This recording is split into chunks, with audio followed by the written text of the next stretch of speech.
Hey YouTube, welcome back. It is UniX here, and today we are going to talk about the Nexuses coming out of Battle Spirit Saga Set 2 False Gods. They're releasing the cards in different ways depending on what type of cards they are. First all the spirits, now it seems to be the Nexus. So I guess we're going to be looking at Magic next week, going into, alt arts after that or something like that. But we're here to break down the Nexuses. I do have to say, this video is coming off the heels of Grand Open Columbus, Ohio. I did commentate for the very first time in my career at that one. Was kind of getting the hang of it day one, but day two I really felt like I was in my zone. So I just want to let you guys know that if you want to see me up on the mic again, perhaps with a better setup that's not as laggy, hotel Wi-Fi, OP, maybe just let me know in this video, comment. Let me know if you like the commentary. Let me know if you like to see me again, because the Pro Tour is coming up and I am lobbying for that position. Past that, you want to support this video directly, all you got to do is comment, let me know what you think about these Nexuses. Subscribe if you haven't subscribed already to the channel, and join the UniX fam, and we're going to keep it rolling. So yeah, the last thing I was just going to say before we jump into these cards is there are going to be some links in the description I'm going to talk about later pertaining to whether or not you want to find great prices on sealed product for Battle Spirit Saga or any other TCG that you may be playing. So let's put up the graphics and let's actually just start talking about these cards. All right, so we got a couple cards to go over. We're gonna start off with the red Nexuses. You've got Meteorite Impact Zone. Okay, so this one is going to be a Nexus, of course, 4 cost 2 reduction, great place to be. With level 1 or 2, during your attack step, if you reduce your opponent's life with an attack from one of your spirits with a soul core on it, select one of your opponent's spirits with 2,000 or fewer BP and destroy it. And then at level 3, you can sacrifice it on the flash step during your attack step to draw 2 cards. Okay, I'm gonna put this out here right now. I do not like this card. You're gonna see a trend going around with these Nexuses where they definitely have an effect that specifically targets something with the flash core, or has to correlate with something with the flash core. The reason why this is rough is it's because they are actually changing the dev space for Nexuses.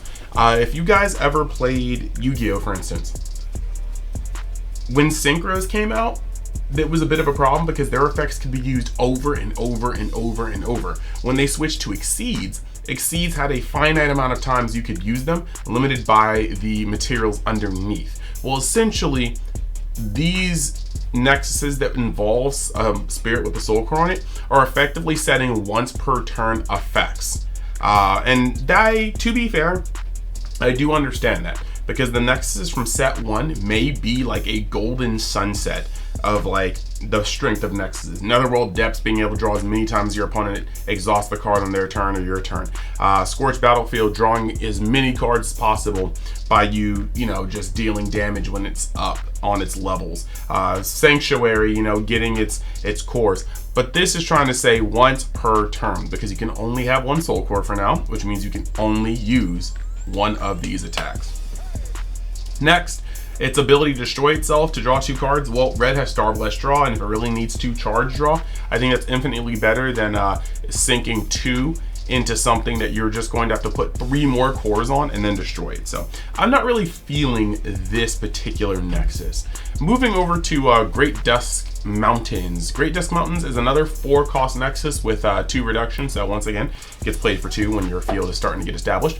Level 1 or 2, during your opponent's start step, select one of your spirits to awaken and refresh it. This is pretty interesting because the awaken cards can shuffle around spirits, or sorry, awakened spirits can shuffle around cores. So putting an awakened spirit refreshed is going to allow you to have a potentially very big blocker. It's also going to allow you to have very big all-in turns, knowing that you can untap one of these. And this is one of those ones that can stack. So if you have multiples on the field, you can swing with 5 Star Dragons and untap 2 of your biggest threats on the board that have awaken.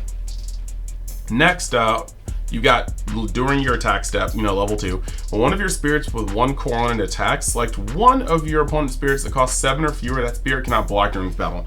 This is high risk, high reward. It's saying, you have a card with only 1 core on it, it's going to sneak through a big body, potentially allowing you to get through many of the bombs that are going to exist next set. However, you got to be careful about what decks you're facing, because against purple, leaving things with 1 core on it is just asking for it to get removed with the utmost of ease. But against other decks, this can be a really, really cool way to get around certain cards. Like if your opponent is sitting on an Axe Biter with suppression, you could take all the cores off your cards and just swing past it using Great Desk Mountains. So I can get behind that a little bit. And then last but not least for red, we have Flame Crystal. This is 5 with 2 reduction, and level 1 or 2 during your attack step, when one of your attacking spirits is being blocked, it gains 1000 BP. This is a little neat because if you were combining this with things like Scorched Earth, this is just going to make sure, Scorched Battlefield, this is just going to make sure that you get past your opponent's cards. No matter what happens, your card's just going to get big. I'm not sure if you can be that Nexus heavy in a deck, and I'm not sure if this card can find a place in a deck that already plays Scorched Battlefield and Volcanic Canyon. Like I said, set 1 Nexus may be the golden standard. However, Flame Crystal will just be one more way to be able to punch over your opponent's cards. It says during your attack step for it's level 2, which is when you have 1 core on it. When one of your spirits with a soul core on it attacks, select one of your opponent's spirits with a soul core on it and attack that spirit. One of the only cards that allows you to attack tapped cards. Well, maybe not one of the only, but this is a first for red. Being able to attack tapped cards is cool. Only owns the soul cores, but depending on the deck, this is gonna be crazy. Like, I'm not saying you should side this in versus purple, but against purple and their reliance on the soul core as it currently stands, you're gonna be able to snipe a whole lot of stuff that you wouldn't normally be able to snipe. Like, oh, that dragon, I got a spider demon, all these things. No, I'm swinging on it. And it's gonna cause your opponent to have to really think about what they leave open and change the way they play defensively. So next, we're gonna go into purple. And the first one we have on our docket for purple is Dreadrock Fortress. So this card is actually pretty interesting. It's a 5 cost, 3 reduction, so that's fairly cool. You still play it for 2.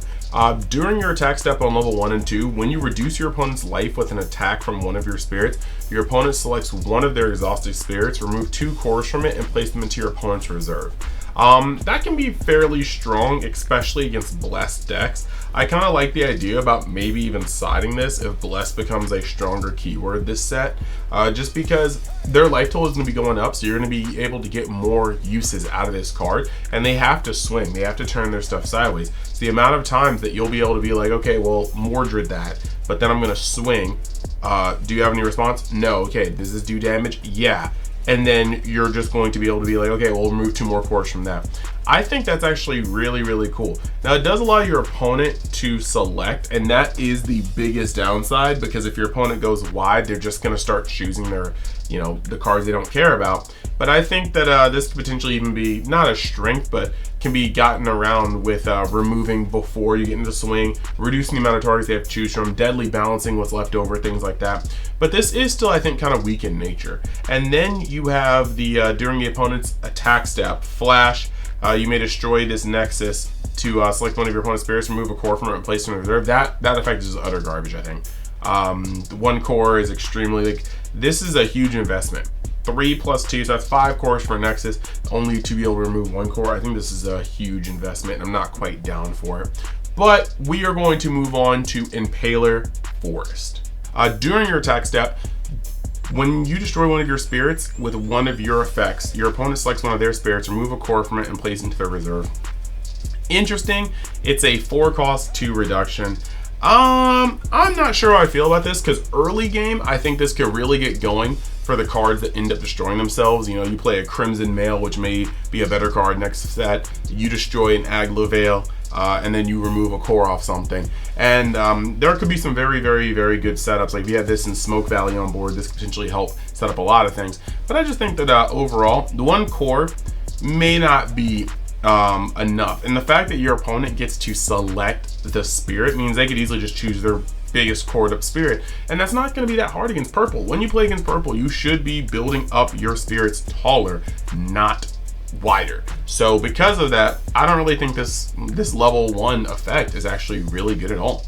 During your opponent's end step, level 3, which is 2, which is 3 cores. At the start of the step, you may discard the top card of your deck. If you do, select a spirit card in your trash and return it to the top of your deck. This is the effect that's pretty neat.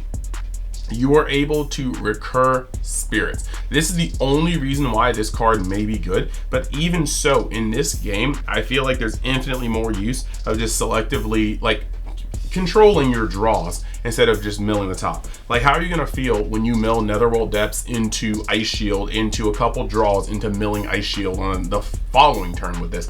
I just don't see this being the best. Controlled mill is cool and all. Small mill is cool and all. Sometimes, you know, it's a necessary evil. But in a game that has Ice Shield and a reliance on that card to get you by sometimes, I just don't like discarding the top card in my deck. I'd rather just see it. Monstrous Mausoleum is the next card we have going on here. 5 cost, 2 reduction. You should be noticing a trend with these costs. Now this is level 1 or 2. During your attack step, when one of your spirits with soul core on it is blocked, remove a core from the blocking spirit and place it into your opponent's reserve. And then it's level 3. Draw a card when one of your undead spirits is destroyed by your opponent. So, yeah, man. I mean, the Monstrous Mausoleum has a decent level 2, but that's a 6 core investment to get its level 2 online. So once again, that is a very, very hefty.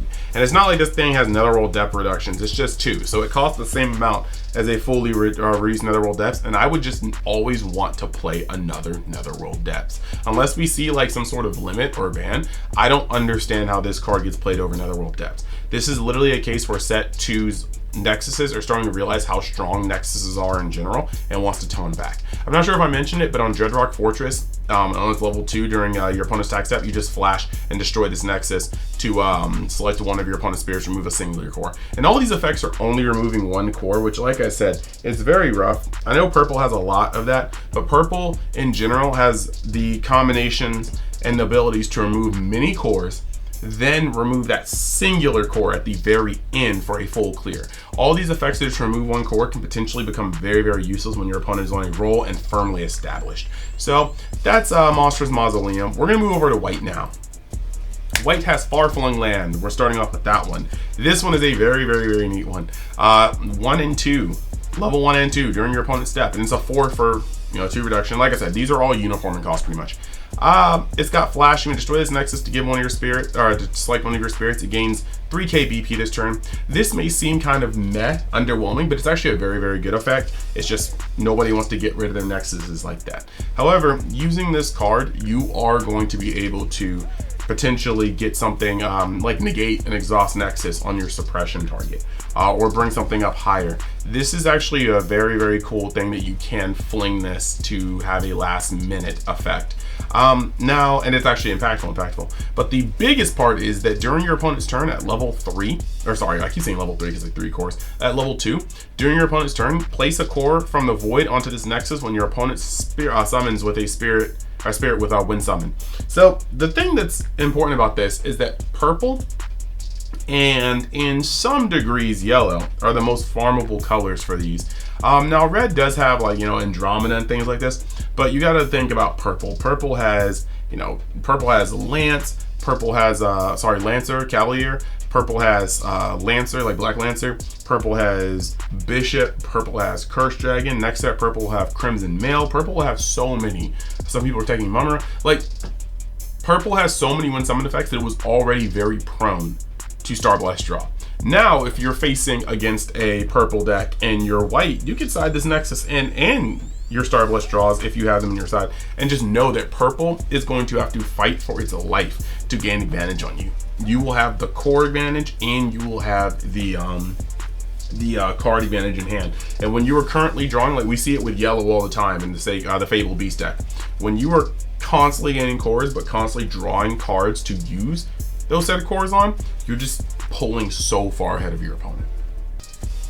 Now granted, purple, while farmable, still has Bishop Curse Dragon, so that whole field could potentially get put in the trash can, but there are some pluses and minuses to being able to use your cards like this.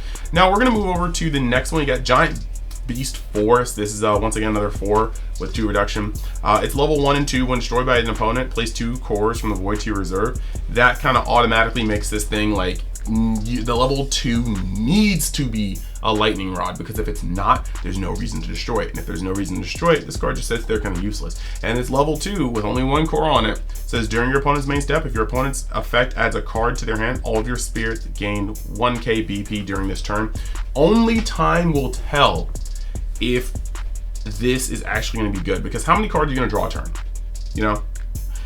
During your opponent's main step, this means that you can't practice on Netherworld Depths, because it will never work like that. So this is only going to work, you know, your opponent is playing a card and Blessed Sanctuary goes off. You're playing the Turtle, and that happens, you know. You are playing maybe the card that checks the top card of your deck is level 2, you add it to your hand, that's the thing. So yellow has a couple. Purple has very many. I mean, purple can use Lancer. Purple can use like Cavalier. Purple has actually less than I thought. It's mostly Netherworld for real. And Aglaville normally procs in the battle step.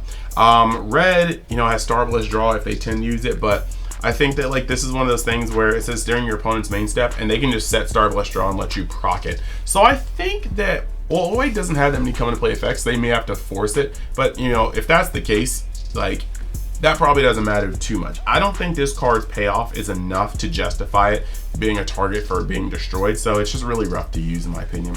And then lastly, for their last white one, we're going to use Tranquil. We're going to talk about Tranquil Ice Cavern. It's the 5-drop with 3 reduction, better than the other ones. And it's a Nexus on its level 1 and level 2. During your opponent's attack step, your blocking spirits gain 1k BP. Once again, we have to see how the format goes. I'm not sure if this is going to be the end-all be-all for why you want to play this, but 1k should not be underestimated, especially when your bodies are getting a little thicker.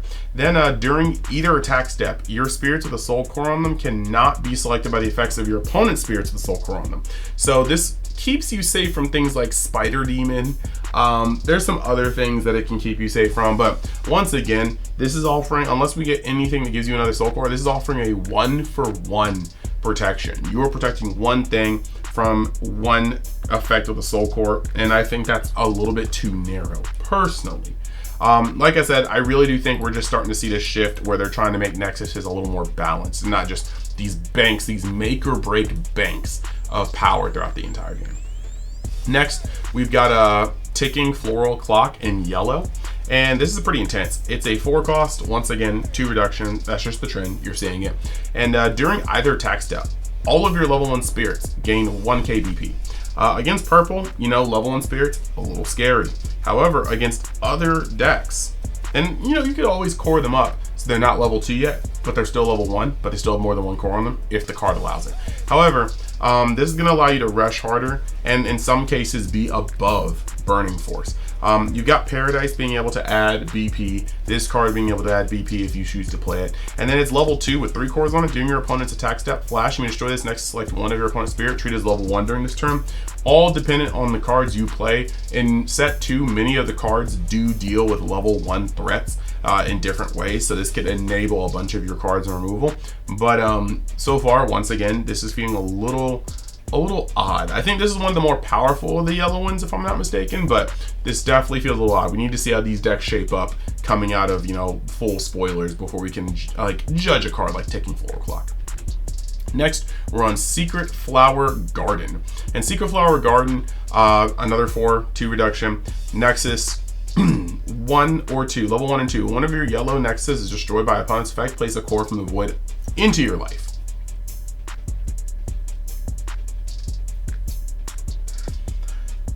I'm not sure. I'm not sure if purple or if yellow is going to be able to play more Nexus heavy. But if yellow can play more Nexus heavy, this is a doozy. This is a little bit of insurance. You want to destroy my Nexuses? Go ahead. But I'm going up on life. And what do you do when your opponent just plays one of these and goes, you know what, I got time, and they play another one of these. And then all of a sudden, you really want to get rid of that Blessed Cathedral. But you know getting rid of the Blessed Cathedral is going to make them go up on 2 different lives. That's wild.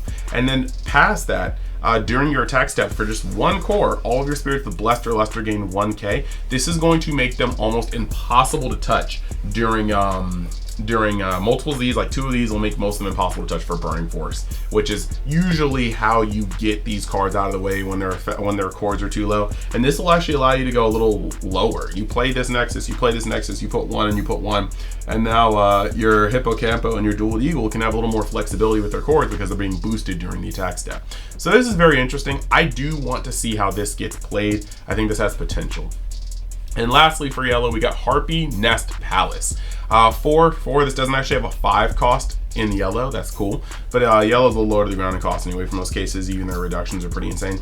Level 1, level 2, during your attack step, when one of your bird folk spirits is blocked, treat the blocking spirit as level 1 this turn. So once again, one of those level 1 enablers. And then the level 2, during your opponent's turn, when a core is placed in your reserve, you may exhaust this Nexus, select up to 2 of your spirits, place any numbers of cores onto them from your reserve. So this is going to be interesting because if you are playing like any core ramping, you are going to be able to beef up your monsters just by taking life. By gaining a core. If a core goes into your reserve, you should be able to immediately, exhaust this Nexus to just redistribute cores. So this is potentially going to be some interesting play, but we do again need to see how this shapes up. We are in a point where it's just very interesting to see if any of these Nexuses can compete with the slots. Cathedral and Paradise are just very, very good. Netherworld, Rotting Swamp, and Purple Smoke Valley, very, very good. Volcanic Canyon, Scorched Battlefield, very, very good. City Namengard, as well as Mothership, very, very good. Rocket City, Instant Tech. I'm not sure if any of these Nexuses are powerful enough to dethrone those other Nexuses to take their spots, but we are going to see. Hopefully the synergy just goes too brazy to ignore. Now, and that is something that could happen, because if you think about it, the synergy goes brazy enough, and what do? You at this point, you have to start deciding which Nexus to cut, because you know that these Nexuses may not be powerful on their own like the set 1 Nexuses, but they have better synergy with your cards from set 2, and you can't just fill up your deck with Nexuses or you'll just die. They're mostly costly, don't have the greatest reduction, and need other cards around them to work. But before we get into the green ones, I do want to talk about my partner and sponsor, Mystic TCG. We're gonna just go over them real quick, put a little ad over, and just remember, if you haven't bought your sealed product or you want a place to buy set 3, you can always order through this site using my code UNIXTCG to get 5% off of your sealed order. So let's run that ad real quick. So let's talk about Mystic TCG, your one-stop shop for all your TCG needs. On the site, you can buy or pre-order plenty of sealed product for plenty of games. Just make sure though, if you're pre-ordering, to give it 3 to 4 months in advance to start looking, because sometimes the product is indeed hot, supply and demand, you know?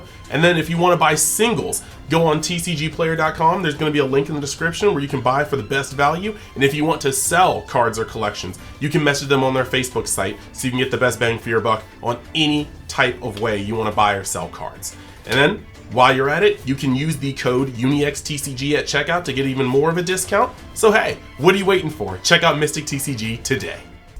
Yeah, so like realistically, just do you a favor by using my code, which kind of does me a favor, and get your sealed product for even cheaper. So that being said, we're gonna move over to the green Nexuses. First, we've got Great Alvar Plains.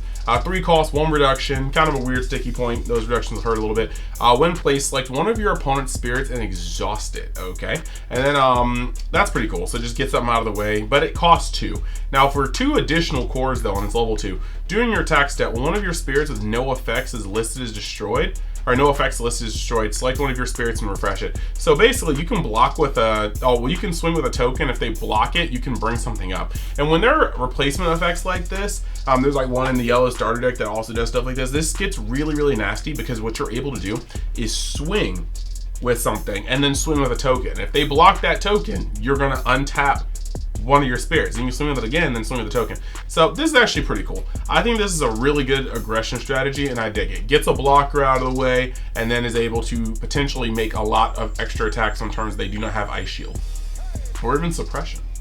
Actually, even with Suppression, they could untap some stuff, but you know, if you couldn't get over it the first time, probably not getting over it the second time, you know what I mean? Now, the next one is Great Tree Gate. 4 with 2 reduction is what we like to see. During your attack step on level 1 and 2, one of your spirits destroys an opponent's spirit by comparing BP. Place a core from the void onto this Nexus. And then during your opponent's attack step, flash, you may destroy this Nexus, select one of your opponent's spirits, and exhaust it. Now, here's the cool thing. During your attack step, you can load this up, right? Every time you swing, you can just load this up by destroying something. If they block, their thing is destroyed, you're going to gain a core onto this. Now, the cool thing is that on your opponent's attack step, you can then blow it up, pushing all of these cores that are on this Nexus into your reserve. And then from there, you can use Swift, because Swift has to pull cores from your reserve. You see that interaction? It's there. And I think that's really cool. The next card we're going to talk about is Infinite Ant Undercity. It is a 4 with 2 reduction. Like I said, one of my favorite costs for Nexus. When you summon a token spirit, place a core from your trash into your reserve. You may place that core onto the token spirit you are summoning. This is going to give you a lot more bang for your buck. You're not going to run out of cores as fast because you're going to be able to core up from there. And then during either attack step, all of your spirits with no effects listed gain 1k BP. So your tokens are going to get even thicker, which is going to lead to a lot of just good interactions, allowing them to not only be destroyed when they swing and get blocked, but maybe even crash with bigger cards, allowing you to get all the effects from them being destroyed while also getting rid of cards on your opponent's board. Very, very good Nexus, and I actually very, very much so like it for what green is doing. But then, the last card on our list, we've got Giant Wood Castle Keep. Alright, name aside, 5 cost, 2 reduction, level 1 and 2, during your opponent's attack step, one of your spirits with soul core on it destroys one of your opponent's spirits by comparing BP. Select one of your spirits and refresh it. This is already a very strong effect, and you'll love to see it. Again, it's a once per turn effect because it involves your soul core on a spirit, but you're going to be able to refresh it. This deck has a lot of ways of exhausting your opponent's spirits while refreshing your own. But then during either attack step, when destroyed effects on your opponent's spirits are not triggered. This is a little narrow, but probably will be a great side card. You can get a lot of good stuff out of this, to be honest, like Nemesis, Aglovale. I don't know why those are the only ones that I'm thinking of right now, but realistically, this is going to be very, very, very, very nice to use in the sideboard just to mise certain decks. There are certain strategies that after they blossom, like purple, the way it's getting all these destroyed or wind destroyed effects, yeah, this card is going to mise purple from the side. So I'm digging it. So my question really is, how do you guys feel about these Nexuses? Because I'm really enjoying the new cards that they are bringing to this game, and I cannot wait to be able to build these decks. Green is looking good. A lot of colors got some buffs, and it looks like, you know, these grand opens that are going to be happening in Pennsylvania as well as Oklahoma are actually going to be really, really interesting. So let me know how you guys feel. I can't wait to see your opinions. And like I said, if you guys want to see me commentate the Pro Tour, just put a little love in the comments for these Battle Spirits videos, and I'll see what I can do pushing it up the chain. So yeah, thank you guys. I'll see you guys in the next episode.